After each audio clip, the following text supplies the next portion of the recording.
Hello everyone, welcome back to my channel. तो आज के इस वीडियो में हम डिस्कस करेंगे कि अगर आप लोगों ने 2010 में अपने ग्रेजुएशन को कंप्लीट किया है और आप जो है अब्रॉड के लिए एलएलएम के लिए गए हैं, उससे रिलेटेड हम जो है डिस्कस करने वाले हैं एआईबी के बारे में कि क्या कुछ प्रोसीजर है। तो चलिए शुरू करते हैं।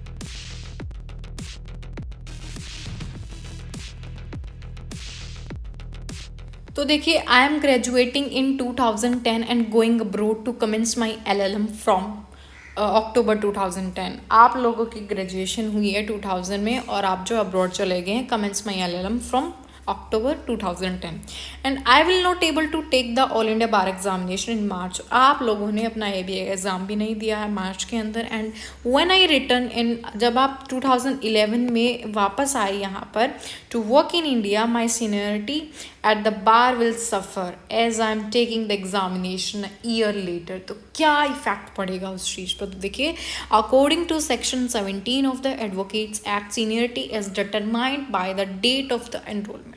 तो जो आप लोगों की सीनियरिटी है वो इफेक्ट करेगी जिस दिन से आप लोगों ने अपना एनरोलमेंट कराया है।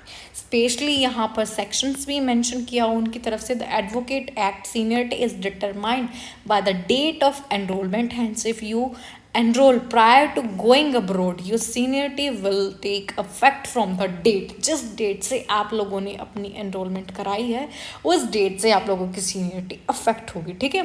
And not from the date of passing the all India bar examination. However, you will only be able to practice law in India once you will pass the all India bar examination। और ऐसा नहीं है कि आप एक बार abroad चले गए उसके बाद वापस आ रहे हैं और तो आप लोगों को यहाँ पर मिल जाएगी, नहीं। यहाँ पर आप लोगों को सबसे पहला चीज़ करनी होती है, स्टेट बार काउंसिल के अंदर आप लोगों को अपना एनरोलमेंट कराना होता है।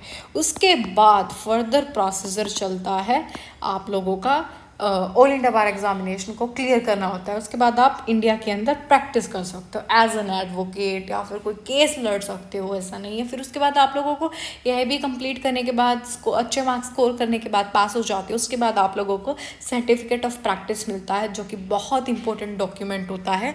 उसी के थ्रू आप जो है all over the India practice कर सकते हैं और केस भी लड़ सकते हैं। तो सबसे पहले आप लोगों को चीज़ ध्यान रखनी है कि according to section 17 of the advocate act, seniority is determined by the date of enrolment. आज जिस दिन से आप लोगों ने अपना एनरोलमेंट कराया है उसी दिन से आप लोगों की प्रोसेसर जो है शुरू हो जाता है। If you enroll prior to going abroad, your seniority will take effect from the date and not from the date of passing the all India bar examination। Hope so आप लोगों का जो डाउट था वो क्लियर हो गया होगा। And अगर आप लोगों को ये वीडियो हेल्पफुल लगी then please do like, share and subscribe the channel for more videos. Thank you for watching this video.